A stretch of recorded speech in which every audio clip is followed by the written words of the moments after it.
जय श्री कृष्णा, राधे राधे।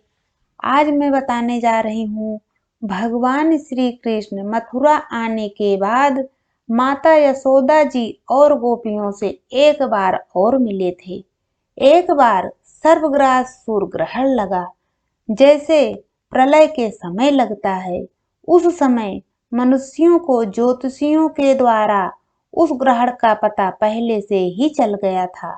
इसलिए सभी लोग अपने अपने कल्याण के लिए समंत पंचक तीर्थ कुरुक्षेत्र में आए।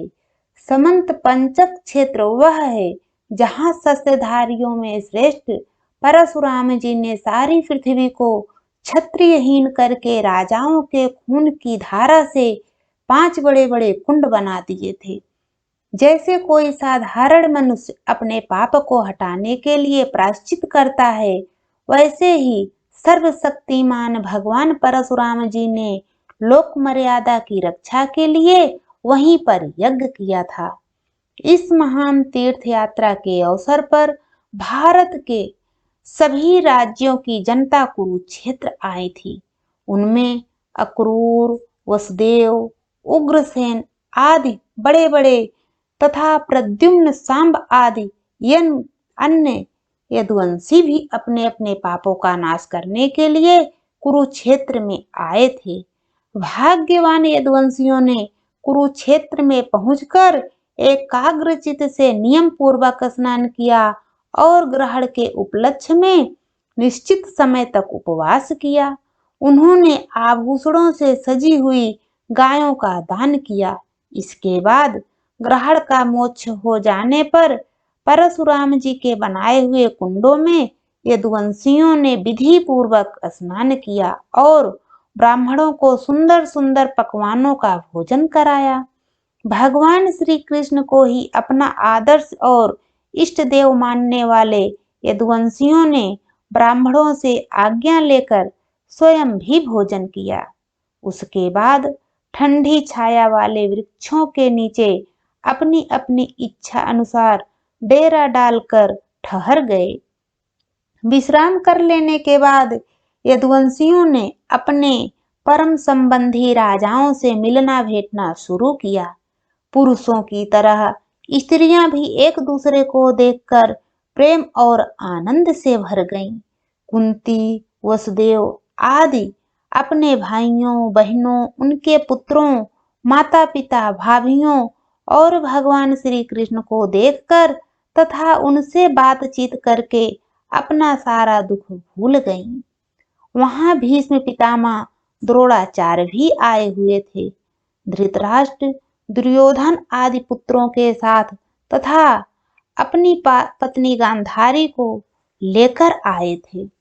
युधिष्ठिर आदि पांडव, कुंती, विदुर, कृपाचार्य, कुंती भोज आदि युधिष्ठिर के अनुयायी राजा भगवान श्री कृष्ण का परम सुंदर श्री निकेतन विग्रह और उनकी रानियों को देखकर बहुत चकित हो गए।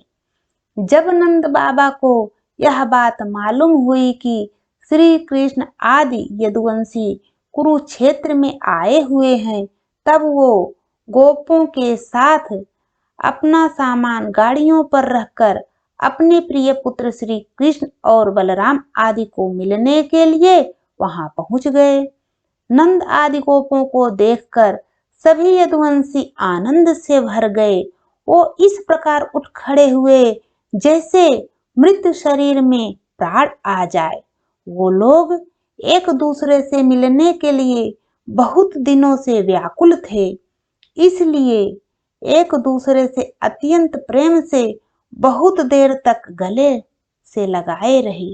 वसुदेव जी ने बड़े प्रेम और आनंद से विह्वल होकर नंद जी को हृदय से लगा लिया। भगवान श्री कृष्ण और बलराम जी ने माता यशोदा और पिता नंद जी के हृदय से लगकर उनके चरणों में प्रणाम किया। उस समय प्रेम के कारण दोनों भाइयों का गला रुंध गया। महाभाग्यवती यशोदा जी और नंद बाबा ने दोनों पुत्रों को अपनी गोद में बिठा लिया और हाथों से उनको सहलाने लगे।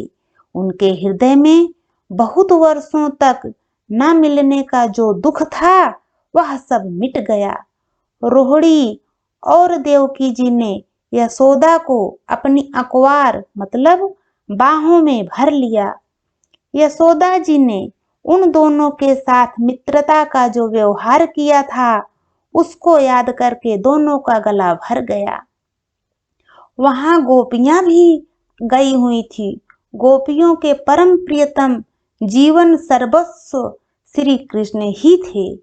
आज बहुत दिनों बाद गोपियों ने भगवान का दर्शन किया। भगवान से मिलने की उनकी कितनी लालसा थी इसका अनुमान भी नहीं किया जा सकता। श्री कृष्ण जी गोपियों से मिले, उनका हाल चाल पूछा और भगवान श्री कृष्ण ने गोपियों को आध्यात्म ज्ञान की शिक्षा से शिक्षित किया। उसी उपदेश के बार बार स्मरण से गोपियों का जीवन सफल हो गया और भगवान को ही सदा सर्वदा के लिए प्राप्त हो गई। इस तरह भगवान का मुलाकात माता यशोदा जी से और गोपियों से हुआ था। जय श्री कृष्ण। राधे राधे।